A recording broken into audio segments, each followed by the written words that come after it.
Bueno, pues hablando de eficiencia, vamos a empezar con esta mesa que es eficiencia sin renuncias. Vamos a hablar de sostenibilidad como estrategia integral sin concesiones de calidad ni rendimiento. Tenemos a una punta de lanza aquí en Navarra sobre la eficiencia y sobre hacer construcciones más eficientes, que es Julio Iturri, que va a moderar la mesa. Gracias. Eskerrik asko, Isabel, eta, bueno, lehenengo eta behin eskerrik asko etortzeagatik, ongi etorriak izan zaitezte, herri txiki honetara. Os decía que os doy la bienvenida a este pequeño pueblo de la zona media de Navarra para hablar de eficiencia energética, hablando del aire acondicionado, pues viene muy a cuento.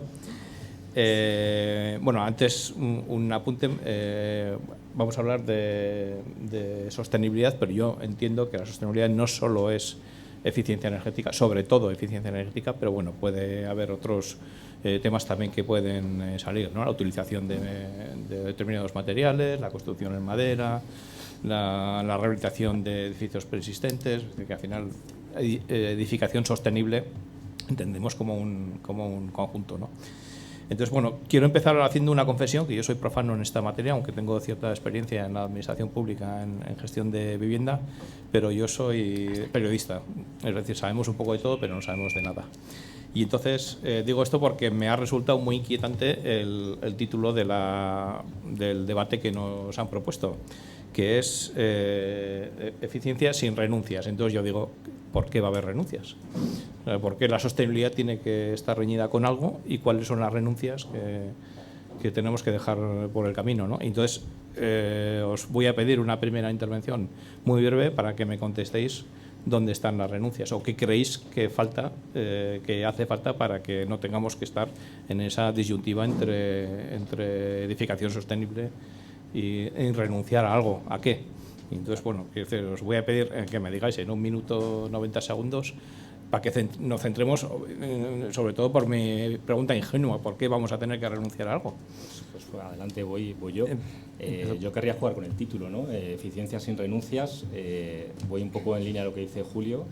No renunciemos a la eficiencia. Tenemos un 75% del parque de edificios en España que no son eficientes. Yo creo que tenemos un reto como sector, que es comunicar al usuario final que la eficiencia es muy importante para ellos. Al final, el 80% del gasto energético de un edificio se hace durante el consumo del edificio, o sea, durante que está habitado, no en la fase de construcción o en la fase de terminación del edificio. Y creo que nuestro reto como sector es precisamente eso, decirle que no renuncie a la eficiencia, comunicarle bien, quizá mejorar la comunicación y pasar a euros con valores que él pueda entender qué supone la eficiencia y que él lo pueda valorizar y lo pueda entender bien. Y yo estoy muy en la línea de lo que has dicho, de que la eficiencia no es renunciable ahora mismo. Así en 1 minuto. Guillermo. Bueno, Julio, yo es que no quiero dar más titulares, que luego me ponen ahí, como los periodistas bien saben, me ponen los titulares y no se termina de las noticias. Pero a lo mejor quizás soy demasiado crítico a veces. Lo aplico conmigo mismo, ¿eh? O sea, con nuestra compañía. Bueno, todos los que me conocéis por aquí sabéis que somos muy críticos, intentamos avanzar siempre en muchos sentidos, ¿no? Sin esta autocrítica no se entiende nada, ¿no? Ya lo hemos visto hoy con un montón de ponentes de prestigio que lo decían, ¿no? Esa autocrítica para empezar. Yo creo que sí se renuncia a la eficiencia, pero no se renuncia a la sostenibilidad, ¿vale? Evidentemente, la sostenibilidad como tal, como comentábamos el otro día incluso, y como es conocido, ataca a varios ámbitos, ¿no? Y no solamente es el de la eficiencia energética. Pero sí es cierto que la sostenibilidad o la viabilidad económica, ahora es aire acondicionado, evidentemente, sin este confort tampoco se entendería sostenible este evento o esta charla o este edificio, ¿no? Vamos a decirlo así, para que las personas pudieran vivir en unas condiciones de confort, que al final es la sostenibilidad lo que busca, ¿no? Que haya ese equilibrio pleno entre lo que usamos y para qué, ¿no? En este sentido, ¿no? Pero sí se renuncia a la eficiencia. Hoy en día es una realidad. Nosotros, en nuestro caso, desde la parte de la marca de PAE, Passive House, llevamos muchos años predicando en el desierto también, que decían muchos aquí. Y nos cuesta, bueno, ya no quiero hablar de industrialización porque ya ha salido muchas veces, pero ya simplemente si hablamos de alta eficiencia energética, que ojo, que nosotros no somos unos talibanes, entendemos que intentamos replicar un modelo o acercarnos lo máximo a él por ser una línea básica, ¿no? O una línea de trabajo, pero nos encontramos que en los proyectos se renuncia muchas veces a la eficiencia y de manera además absurda en este sentido. Eva.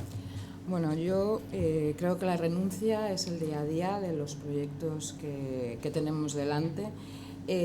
Lamentablemente tienen que ser viables, tienen que ser económicamente viables y por lo tanto pues cuando llegamos a los proyectos después de todo ese proceso de prescripción, de trabajo, de que el arquitecto ha entendido qué es lo que le estabas presentando, cuando tenemos que ponerlo ladrillo sobre ladrillo o placa sobre placa, las cosas no salen y empezamos a renunciar en eficiencia, renunciar en sostenibilidad, renunciar en materiales naturales, renunciar en lo que en un momento dado cuando empezamos con el proyecto se había planteado.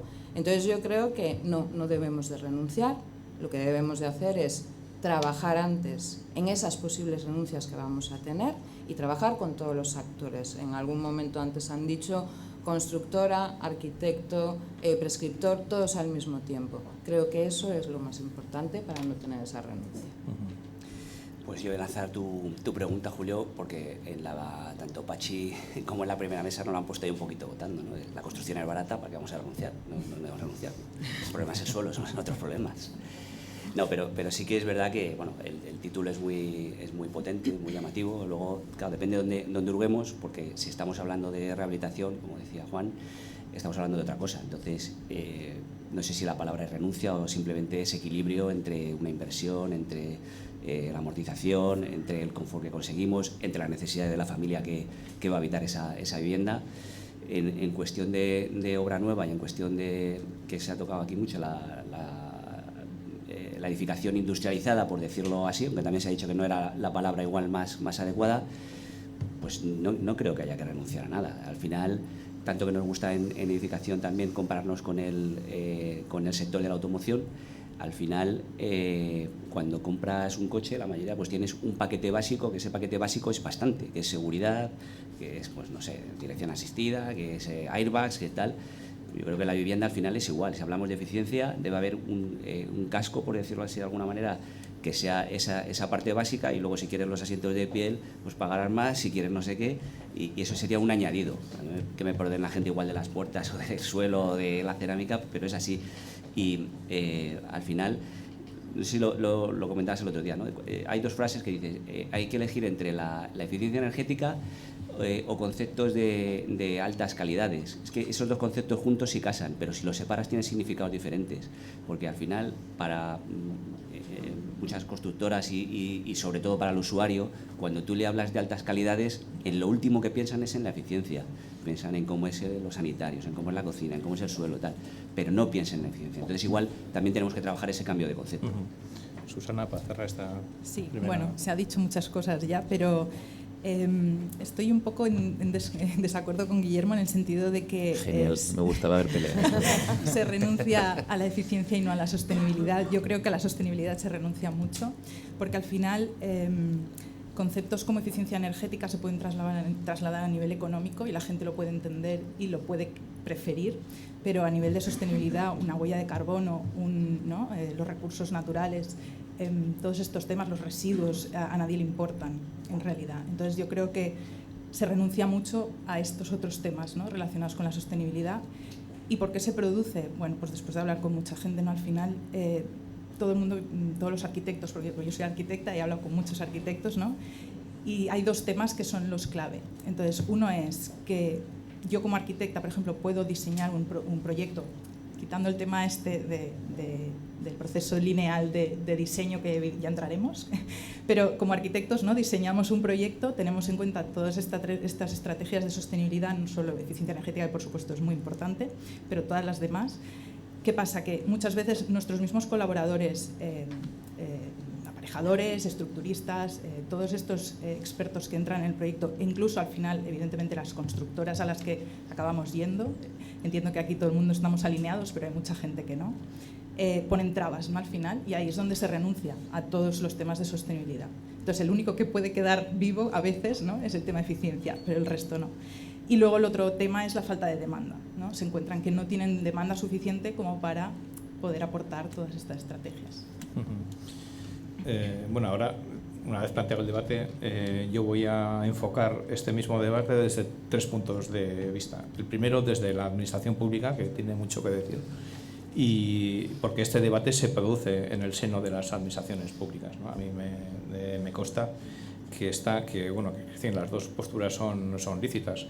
La vivienda pública o la promoción pública de vivienda tiene que apostar por una alta sostenibilidad o por altos estándares de eficiencia energética, o en una administración como una empresa también los recursos presupuestarios son limitados y entonces lo que tenemos que hacer es abaratar la construcción para producir el mayor número posible de viviendas para responder a un problema social, ¿no? Y entonces, bueno, ese debate está ahí y os quería preguntar cómo lo veáis. Voy a contar una anécdota. En Navarra, desde hace 7-8 años, el gobierno apostó por la alta eficiencia energética en la vivienda pública, ¿no? Y de hecho, en las licitaciones públicas empezamos a pedir la certificación Passivhaus House, porque en ese momento no había otro estándar al que nos pudiéramos ajustar. Y bueno, esto causó cierto revuelo en el sector. Y un arquitecto, un colega de Susana, me iba a decir, pero bueno, a ver, Julio, ¿para qué os metís en este lío si total es vivienda social, ¿no? Entonces, bueno, eso denota un poco cuál este debate que habéis planteado se produce también en la administración.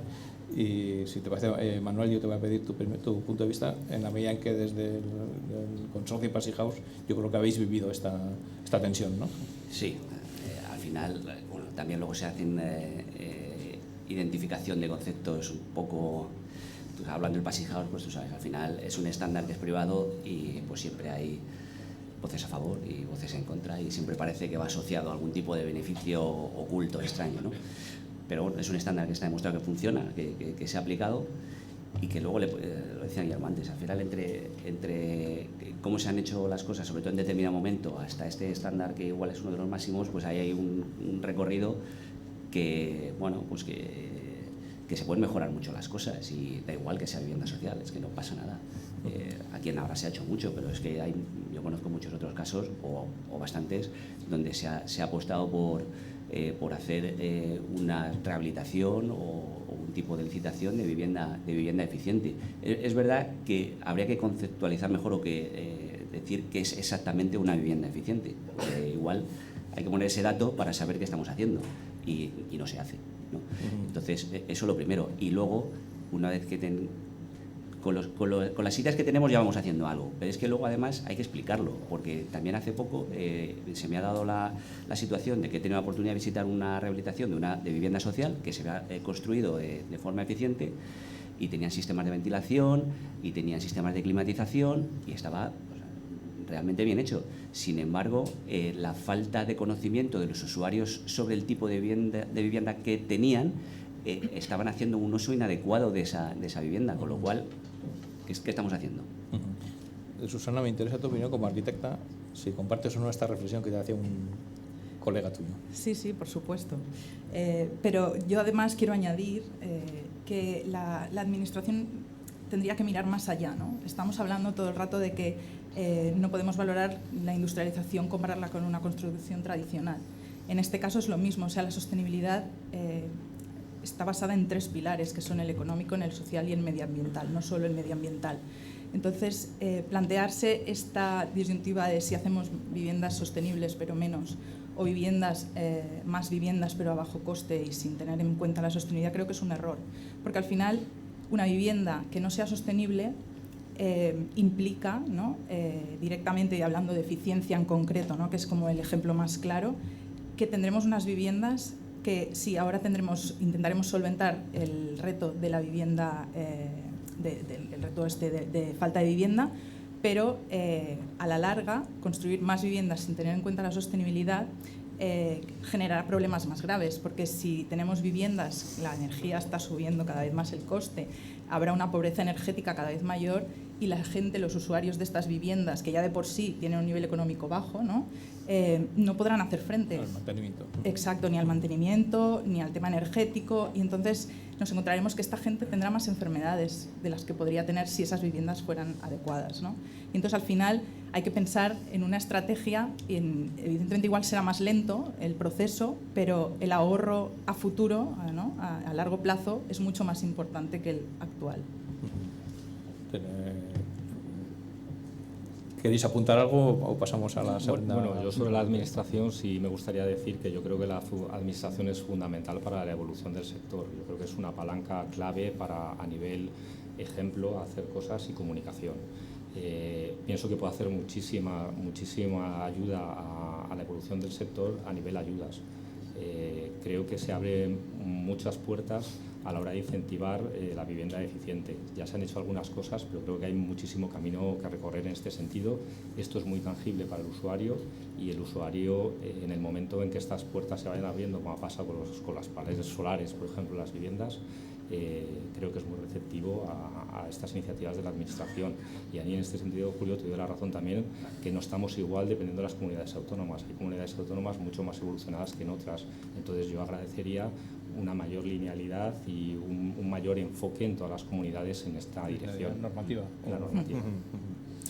Sí, yo tenía 4 puntos un poco de lo que comentamos el otro día, ¿no? Que al final, y por resumir un poco lo que estaba comentando, yo creo que la normativa debería ser más clara, ¿no?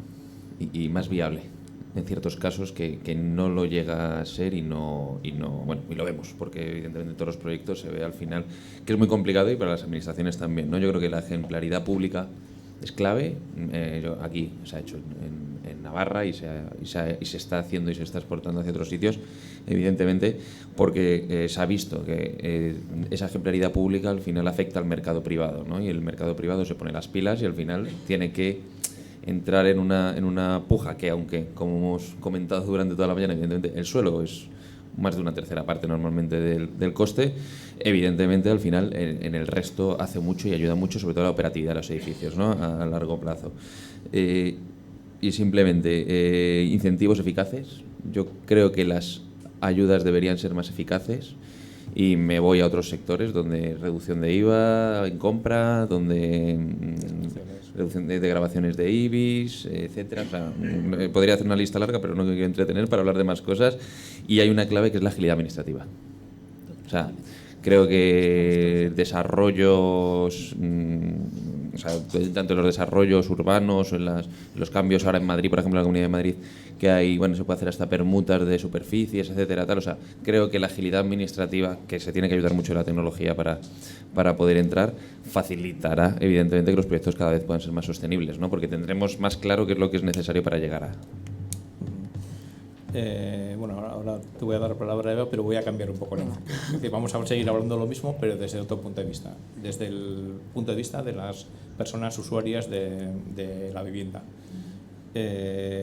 Lo que os planteo es si creéis que existe una carencia de cultura en las personas usuarias, de cultura de consumo exigente, de consumo responsable, informado. Es decir, que un ejemplo que se suele poner cuando nos vamos a comprar un móvil o un coche o una lavadora, o sea, miramos al detalle las prestaciones. Cuando vamos a comprar una vivienda no miramos mucho, simplemente dónde está ubicada, cuántos metros tienes y qué precio tiene, y con eso más o menos. ¿Creéis que hay que invertir un poco en educación en este sentido? O que incluso el sobrecoste que puede tener la apuesta por la eficiencia sostenible hay que mirarlo luego en el beneficio social o en salud o en ahorro energético, ¿no? Que hay que hacer planes de amortizaciones. Y Eva, que tú tienes un contacto muy directo con usuarios. Yo creo que lo primero, el usuario no debe conformarse y debe tener información. El usuario no debe aceptar que, por ejemplo, una administración vaya a hacer una vivienda social y porque es vivienda social va a ser una vivienda de mala calidad o no eficiente. O sea, eso no lo debemos de permitir como usuarios. Pero es verdad que dentro de lo que es la construcción y las viviendas, el usuario no tiene información. Entonces, podemos dar información a través de cada uno de los industriales. Yo puedo salir al mercado y explicar lo que es mi producto y explicárselo al usuario. Pero yo creo que tenemos que hacer una formación global. Tenemos que hacerle a la gente que tenga el conocimiento para que pueda elegir lo que mejor se adapta a sus necesidades, a su familia, al uso que le va a dar a la vivienda. Yo creo que tiene que ser global. No vale decir si la ventana es que se cierra de esta manera, o si el aire acondicionado hace esto, o si el suelo hace lo otro, sino una vivienda en la que tú vas a tener una eficiencia y en la que además vas a tener, lo que hablábamos el otro día, una salud, porque vas a tener una acústica especial, porque la emisión de compuestos orgánicos volátiles del producto es mínima, porque, o sea, toda esa información la tiene que tener, pero de una sola vez el usuario para que pueda elegir. Esta demanda, Juan, digo que tú percibes que tú que te mueves en un sector que de cierto paso hacia la sostenibilidad o digitalización. Sí. ¿Existe esta demanda? Yo un poco en línea de lo que decía Eva, el otro día leía un estudio de IDAE que decía que el 60% de los usuarios finales están interesados en que su vivienda sea eficiente. Sin embargo, solo un 20% luego lo utiliza como una categoría para la compra, o sea, es una palanca para la compra para ellos. Y un poco en la línea de lo que estabas diciendo, Julio, creo que tenemos que hacer autocrítica en el sector de cómo estamos comunicando la eficiencia energética nosotros en la vivienda, la calidad de vida que te ofrece, las mejoras en la salud. Porque si el usuario lo valora, pero no está siendo una palanca de compra, quiere decir que algo no estamos haciendo bien desde mi punto de vista. Y voy muy en línea de lo que estás diciendo tú. Creo que todos presentamos datos de forma separada, datos además medidos de forma profesional, a lo mejor hablamos de kilovatios, hablamos de cosas que no son perceptibles para él, pero si hiciésemos un esfuerzo en dar soluciones globales expresadas en euros anuales, yo creo que podríamos impulsar mucho al usuario para subir este índice del 20% a algo más, que sería un objetivo, yo creo que muy positivo para todos. Al hilo que dices esto, pues, ¿echáis en falta una mayor estandarización en los sistemas de medición de consumo, de comportamientos de los materiales? Absolutamente. Y ya no solo si trasladas la información a un usuario final, incluso en los estudios de arquitectura, cada fabricante presenta la información como mejor le conviene. Y esto es la realidad, incluido nosotros, como mejor nos conviene. Sí, yo creo que el concepto de eficiencia instalado en una gran parte de la sociedad es placas solares y pongo el aire cuando hace calor y pongo el calor cuando hace frío, y da igual como si está saliendo por las ventanas, por donde sea, toda la energía, eso da igual. Pero la eficiencia es que pago menos porque tengo placas solares. Entonces hay que tenemos que hacer un esfuerzo de comunicación y de explicar qué es realmente la eficiencia. El otro día, perdón, y termino, vi en una red social un vídeo de un despacho de abogados que hablaba de las nuevas clasificaciones energéticas de la vivienda, y no lo hacía de forma negativa, pero sí que el enfoque era como le preguntaba ahí al usuario, ¿tú qué opinas? Pero como invitando a decir otro impuesto más o otro tal, no. Y me tomé la molestia de escribir y decir, oye, yo creo que esto hay que enfocarlo de una forma más positiva, explicarle a la gente realmente lo que es. Un pequeño apunte sobre el usuario que me parece interesante. Yo creo que la digitalización nos ha ofrecido una serie de oportunidades muy grandes también para comunicar al usuario. Ahora mismo podemos entregar una vivienda al usuario, que el usuario pueda controlar la vivienda, pueda tener datos de la calidad del aire de la vivienda a nivel salubridad, que pueda manejar las protecciones solares de una forma eficiente para que ahorrar energía. Entonces, creo que tenemos una oportunidad de comunicación grandísima para que la vivienda no sea pasiva, sea una vivienda activa y el usuario tenga el control de la mayor inversión de su vida, que es la vivienda. Y creo que ahí hay una oportunidad también.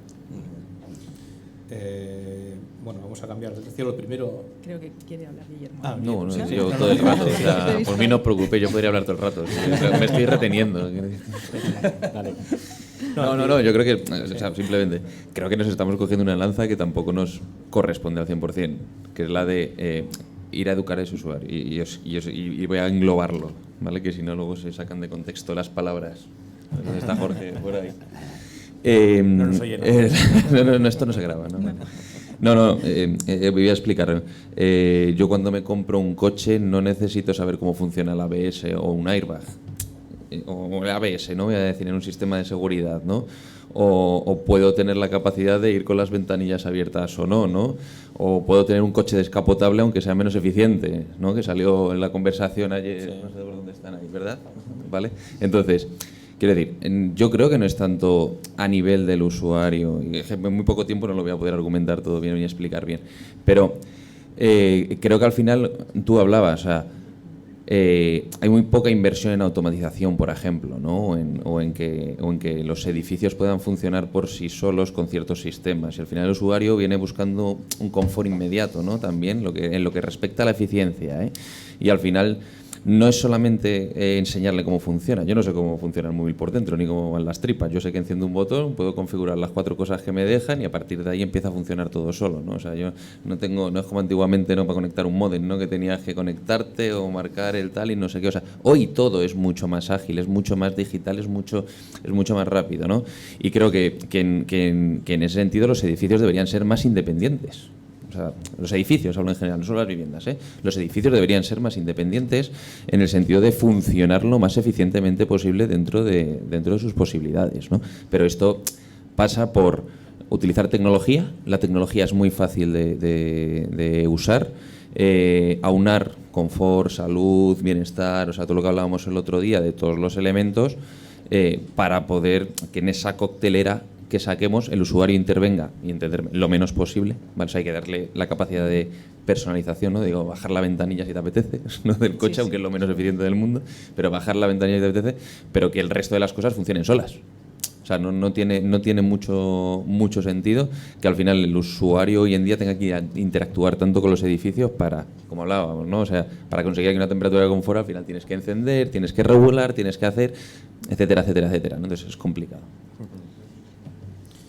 Bueno, decía, vamos a cambiar de tercio, pero lo primero, bueno, os agradezco la concesión en los tiempos, porque yo creo que vamos a poder conseguir recuperar como en los vuelos, ¿no? Y bueno, a Isabel ya me lo está agradeciendo esto, pero bueno, vamos en 10 minutos. Quería otro punto de vista también que puede resultar incómodo, pero bueno, hemos abordado este problema oportunidad de la edificación sostenible desde el punto de vista de las administraciones públicas, lo hemos hecho desde las personas usuarias, y yo quería también que vosotros mismos os automirarais y que lo viéramos desde el propio sector, el sector de la promoción, construcción, de arquitectura, de fabricación. Y aquí el debate que planteo es si verdaderamente el sector, la empresa privada del sector, apuesta de verdad por la eficiencia energética o por la edificación sostenible, o si su prioridad es ajustar costes, y entonces es cuando a vosotros, a los profesionales, os empiezan a pedir renuncias, ¿no? Que enlazamos un poco con el inicio del debate. Entonces yo creo que la pregunta es: ¿la edificación sostenible puede ser económicamente rentable y cómo puede ser? Guillermo, te voy a seguir no quiero monopolizar la mesa. En tu calidad de constructor, si te ves apelado por... A ver, nosotros llevamos varios años construyendo bajo un estándar de eficiencia energética que no es la totalidad de nuestro negocio, es una pequeña parte del mercado, y evidentemente hemos conseguido que empiece a ser rentable, vamos a decirlo así, porque evidentemente hay una curva de aprendizaje, hay que integrar a muchos fabricantes. Nosotros hemos trabajado muy de cerca con los fabricantes, ¿no? Lo comentaba antes Javier de ACR por ahí. Hemos trabajado muy de cerca con los fabricantes porque al final nos faltaba ese nexo, ¿no? De optimizar y de gestionar y de hacer al final ciertos procesos, evidentemente, bueno, pues para como constructora, una parte especializada en edificación passive house, pues al final poder hacer ciertos proyectos de cierta manera, ¿no? O sea, desde el 2014 pues ya ha pasado tiempo, pero sí es cierto que vamos avanzando y vamos evolucionando en este sentido. Claro, desde el punto de vista del promotor, pues nuestro mayor demandante sí, es el autopromotor, no nos vamos a engañar. Al final sí es cierto que sectorialmente, pues lógicamente ahora le preocupa a todo el mundo más la eficiencia energética, sobre todo desde estos años atrás con la guerra de Ucrania, la subida de los costes de la energía, etcétera, etcétera. Entonces, al final sí es una punta de lanza que se ha puesto más. Pero es que me da mucha pena tener que decir esto, pero es que al final para el promotor profesional no es lo más importante. O sea, no es lo que más o menos le cuesta. Al final tienen que desarrollar también muchos proyectos, hablábamos, en los que realmente el impacto, aunque una construcción sea, no hablaban de 1.200 euros, yo quiero hacerlo así, pero imposible. Pero evidentemente me da igual. Una construcción, o sea, 50 euros arriba o abajo en un precio de metro cuadrado para poder hacer una vivienda un poquito más eficiente, al final el impacto en un precio total es irrisorio. Es que estamos hablando de un 1 o un 2%, o sea, es que no estamos hablando de nada más.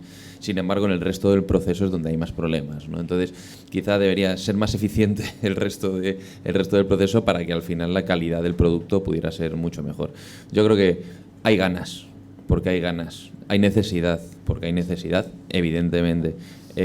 Siempre desde la parte social, por supuesto, mucho más. Y nosotros hemos peleado mucho y hemos hecho muchos proyectos y hemos montado laboratorios y hemos montado cosas y hemos hecho historias. Porque es necesario que nos arrimemos muy rápido hacia eso. Yo creo que, y voy a hilar, porque evidentemente la industrialización es clave para esto, evidentemente, pero ya no solamente por abaratar o encarecer, porque al final luego es que te comparas con muchos sectores al final que pueden estar industrializados, el de la tecnología, me da igual, o sea, y tú puedes comprar un teléfono Samsung o un teléfono LG y tienen diferencia de precios porque tienen distintas prestaciones.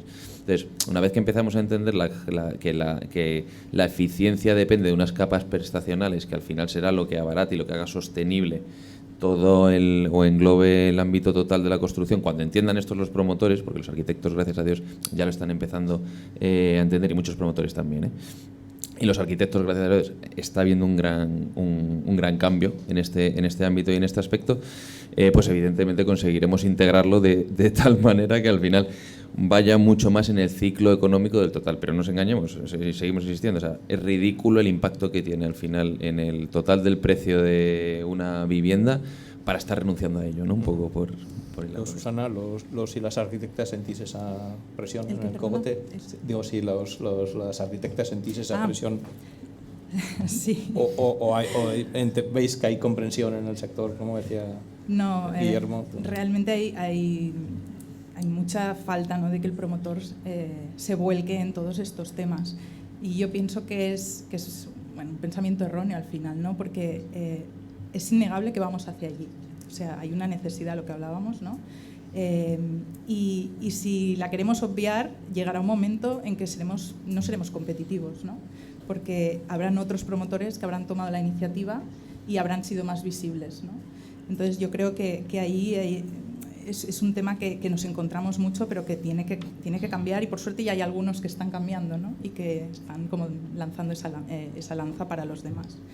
Entonces yo pienso que además de que el promotor tiene que tener esa conciencia, ¿no?, lo que intentaba decir antes, que lo he dejado un poco a medias, ¿no?, es el proceso. El proceso, o sea, todos tenemos que ayudar a que los costes no sean abusivos, y eso pasa por lo que se está hablando todo el rato en todas estas mesas, ¿no? Pasa por la industrialización, como ya se ha comentado antes, pero también pasa por esa colaboración, ¿no? Para mí la colaboración entre todos los actores es imprescindible. También se ha hablado en otras mesas, ¿no?, esto de definir un proyecto y tener que redefinirlo cuando llegas en el momento de la licitación con el constructor, ¿no? El promotor eso tampoco lo ve bien, porque ha decidido unas cosas contigo y está viendo que cuando tú llegas a darle el precio resulta que se ha pasado, no sé, un 20%, no sé cuánto, ¿no?, muchísimo en el porcentaje que él tenía previsto, o sea, el dinero que él tenía previsto gastar. Entonces, si empezamos desde un principio con una colaboración entre todos, esos costes se pueden ajustar, y a lo mejor habrá un sobrecoste, pero a lo mejor es un 2%, o a lo mejor ni lo habrá, se ajustará el precio, porque entre todos habremos decidido todas esas estrategias de sostenibilidad que nos lleven a, entre todos, siempre en el mismo objetivo, ¿no?, a buscar esas soluciones, a esa innovación que falta, ¿no?, en el sector. Entonces yo creo que sí, es verdad, existe todavía mucha falta de promotores que apuesten por esto, pero no creo que sea algo imposible de conseguir si sabemos plantearlo y si ellos entienden que esta manera de trabajar les dará esos beneficios, o quizá no tantos, pero será ya muy poca la diferencia que ellos están esperando. Yo, un último apunte, además, a cuenta de lo que comentabas. Yo creo que hay que tener también en cuenta que tenemos esa obligación de ajustar costes sin renuncias, en la medida de lo posible, no solo por cuidar los márgenes de los promotores, que también, sino también porque tenemos una demanda social y un convencimiento de que tenemos que ser capaces de generar vivienda asequible para cuyo coste no suponga más de un tercio de los ingresos de una familia o una persona que accede a esa vivienda, ¿no? ¿Cómo creéis que se puede resolver esta ecuación? Un apunte rápido, con permiso de Isabel. Con colaboración, obviamente. Al final a nosotros nos pasa mucho. Por una parte nos pasa cuando vas a proyectos donde el objetivo sostenible es claro, eficiente y tal. Nos pasa al contrario. A veces dices, oye, que estás aquí, igual no hace falta poner estas soluciones porque con esto es suficiente. Ya no, pero por si acaso. Son excepciones también, ¿eh? Pero sí que es verdad que luego está la otra parte donde quieren ser también, porque hay gente que quiere ser y no sabe cómo. Entonces, pues, colaborando, preguntando, oye, pues mira, de aquí vamos a optimizar soluciones y dentro del abanico que tenemos, pues la más adecuada es esta. Bueno, si nos dejamos algo en el tintero. Bueno, Guillermo tiene un montón. Pues está ahí arañando la mesa. A mí me ha dicho Antonio, dice, por favor no hablen mucho, que queremos acabar pronto. Y así, bueno, cumplimos un poco con la tiranía del esto y, bueno, intentar recuperar el retraso que llevamos. Os agradezco mucho que habéis sometido esta disciplina y, sobre todo, vuestras aportaciones tan generosas a los 5. Gracias a ti. Gracias.